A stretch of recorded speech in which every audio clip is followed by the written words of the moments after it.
गुस्से से तिलमिलाया आदमी नाहर को देखकर आग बबूला हो जाता है और चीखते हुए कहता है कि आज वह उसे जान से मार देगा, क्योंकि अब उसकी हरकतें बर्दाश्त से बाहर हो चुकी हैं। वहीं दूसरी तरफ रूही अचानक घबराकर खुद से सवाल करने लगती है कि आखिर उसे क्या हो गया था। उसने अपने ही नाहर जी के साथ इतना बड़ा गलत कैसे कर दिया। उसकी आंखों में पछतावा साफ दिखाई देता है।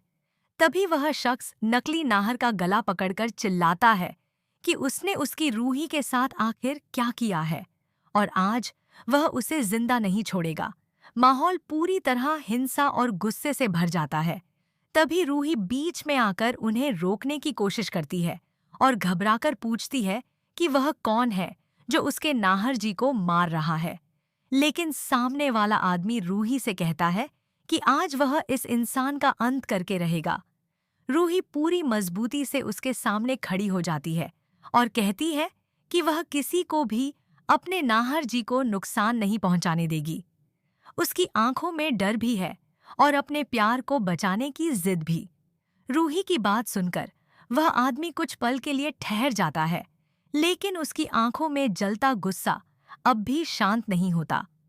वह दर्द भरी आवाज में कहता है कि रूही आखिर उसे पहचान क्यों नहीं पा रही?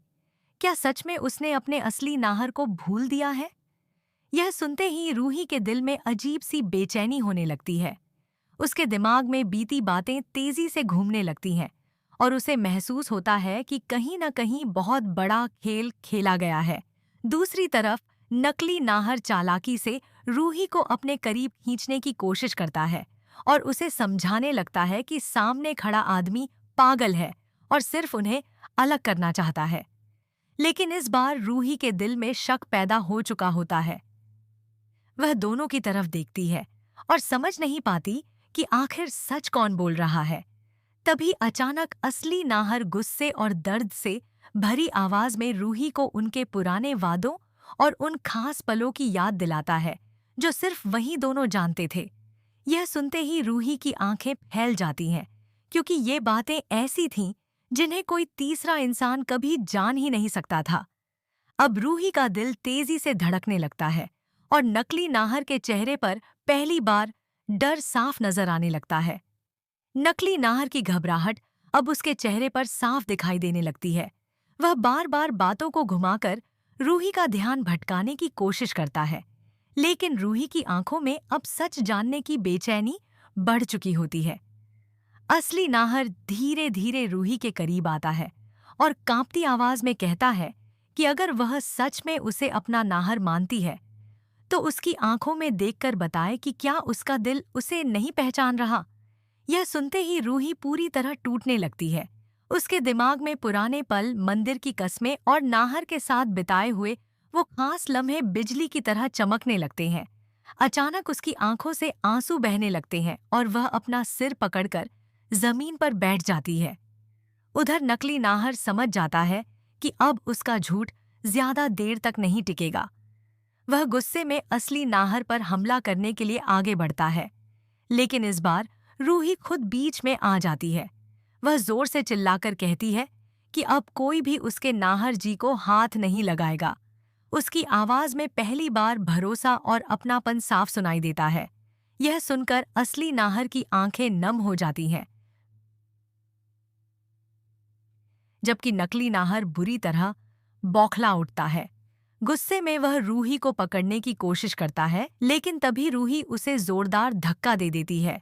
अब रूही को एहसास हो चुका होता है कि उसके साथ बहुत बड़ा धोखा हुआ है और सामने खड़ा इंसान उसका असली नाहर नहीं बल्कि उसकी जिंदगी बर्बाद करने वाला सबसे बड़ा दुश्मन है।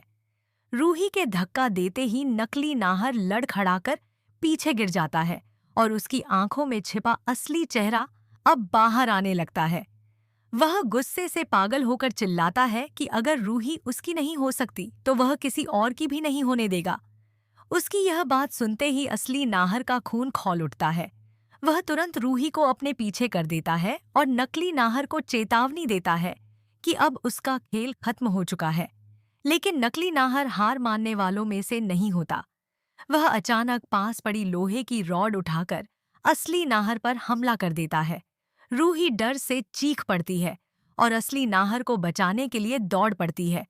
दोनों के बीच जोरदार लड़ाई शुरू हो जाती है। कमरे में हर तरफ अफरा तफरी मच जाती है।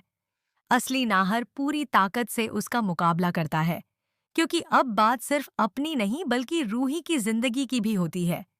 लड़ाई के दौरान नकली नाहर बार बार रूही को धमकी देता है कि अगर उसने उसका साथ नहीं दिया तो वह सबको खत्म कर देगा। लेकिन इस बार रूही बिल्कुल नहीं डरती। वह हिम्मत करके पुलिस को फोन कर देती है और नकली नाहर की सारी सच्चाई बताने लगती है। यह सुनते ही नकली नाहर बुरी तरह घबरा जाता है। उसे समझ आ जाता है कि अब बचना मुश्किल है। गुस्से में वह आखिरी बार असली नाहर पर जानलेवा हमला करने की कोशिश करता है, लेकिन तभी असली नाहर उसका हाथ पकड़कर उसे जोरदार मुक्का मारता है। नकली नाहर जमीन पर गिर पड़ता है और उसी वक्त बाहर पुलिस की सायरन की आवाज गूंजने लगती है। रूही भागकर असली नाहर के पास आती है और रोते हुए उसे गले लगा लेती है। इतने दिनों की गलतफहमियां और दर्द आखिरकार टूटने लगते हैं, जबकि नकली नाहर की साजिश सबके सामने उजागर होने वाली होती है। पुलिस के घर के अंदर आते ही नकली नाहर भागने की कोशिश करता है, लेकिन इस बार उसके बचने का कोई रास्ता नहीं होता। इंस्पेक्टर तुरंत उसे पकड़ लेते हैं और उसके हाथों में हथकड़ी डाल दी जाती है। जाते जाते भी वह गुस्से में रूही और असली नाहर को घूरता रहता है, मानो अभी भी बदला लेने की आग उसके अंदर जल रही हो। लेकिन अब उसका डर खत्म हो चुका होता है, क्योंकि उसकी सारी चालें सबके सामने आ चुकी थीं। रूही कांपते हुए असली नाहर के सामने खड़ी होती है। उसकी आंखों से लगातार आंसू बह रहे होते हैं। वह टूटे हुए दिल से नाहर से माफी मांगती है और कहती है कि उसने उसे पहचानने में बहुत बड़ी गलती कर दी। उसे समझ ही नहीं आया कि कोई उसकी यादों और भावनाओं के साथ इतना बड़ा खेल खेल सकता है। असली नाहर धीरे से उसके आंसू पोंछता है और कहता है कि उसे रूही से कोई शिकायत नहीं, क्योंकि गलती उसकी नहीं बल्कि उस इंसान की थी जिसने उनके प्यार को तोड़ने की कोशिश की। इतने दिनों बाद दोनों एक दूसरे को गले लगाते हैं और ऐसा लगता है जैसे सारी दूरियां खत्म हो गई हों। घर के बाकी लोग भी यह सब देखकर भावुक हो जाते हैं। तभी इंस्पेक्टर बताते हैं कि नकली नाहर ने सिर्फ रूही ही नहीं बल्कि कई लोगों को धोखा देने के लिए बड़ी साजिश रची थी। उसके पास से ऐसे सबूत मिले हैं जो उसके सारे अपराधों का सच खोल देंगे। यह सुनकर सभी हैरान रह जाते हैं, लेकिन कहानी यहीं खत्म नहीं होती। पुलिस जब नकली नाहर को लेकर बाहर जाने लगती है, तभी वह अचानक मुड़कर जोर से हंसने लगता है और कहता है कि असली खेल अभी खत्म नहीं हुआ है। उसकी यह बात सुनते ही सबके चेहरों का रंग उड़ जाता है। रूही डरकर नाहर का हाथ कसकर पकड़ लेती है, क्योंकि सबको एहसास हो जाता है कि आने वाला खतरा अभी पूरी तरह टला नहीं है। नकली नाहर की डरावनी हंसी पूरे घर में गूंजने लगती है। पुलिस उसे बाहर ले जाने की कोशिश करती है, लेकिन जाते जाते वह रूही और असली नाहर को देखकर कहता है कि उन्होंने सिर्फ एक मोहरा पकड़ा है, असली खिलाड़ी अभी भी बाहर है। उसकी यह बात सुनते ही घर का माहौल फिर से तनाव से भर जाता है। इंस्पेक्टर भी कुछ पल के लिए रुक जाते हैं और नकली नाहर से पूछते हैं कि वह आखिर किसकी बात कर रहा है, लेकिन वह सिर्फ मुस्कुराता है और कहता है कि बहुत जल्द सबको सच पता चल जाएगा। नकली नाहर के जाते ही रूही घबराकर असली नाहर से पूछती है कि कहीं यह कोई नई चाल तो नहीं। असली नाहर उसे संभालते हुए कहता है कि अब वह किसी भी कीमत पर उसे अकेला नहीं छोड़ेगा। लेकिन उसी रात घर में एक और बड़ा रहस्य सामने आने वाला होता है। अचानक हवेली की बिजली चली जाती है और पूरा घर अंधेरे में डूब जाता है। चारों तरफ अजीब सी खामोशी फैल जाती है। तभी ऊपर वाले कमरे से किसी चीज के गिरने की तेज आवाज आती है। सब लोग डरते हुए उस कमरे की तरफ भागते हैं। जैसे ही दरवाजा खुलता है, सबकी आंखें फटी की फटी रह जाती हैं। कमरे की दीवार पर लाल रंग से एक खौफनाक संदेश लिखा होता है, सच अभी बाकी है। यह देखकर रूही डर से कांप उठती है। तभी उसे महसूस होता है कि कोई परछाई खिड़की के बाहर से उन्हें देख रही है। असली नाहर तुरंत बाहर भागता है, लेकिन वहां कोई नहीं मिलता। सिर्फ जमीन पर एक पुरानी तस्वीर पड़ी होती है। नाहर तस्वीर उठाकर देखता है और उसके चेहरे का रंग उड़ जाता है। उस तस्वीर में एक ऐसा इंसान नजर आ रहा होता है जिसे सब कई साल पहले मर चुका मान चुके थे। रूही जब वह तस्वीर देखती है तो उसके हाथ कांपने लगते हैं, क्योंकि अब उसे एहसास हो जाता है कि उनकी जिंदगी का सबसे बड़ा तूफान अभी शुरू हुआ है। तस्वीर को देखते ही असली नाहर पूरी तरह सन्न रह जाता है।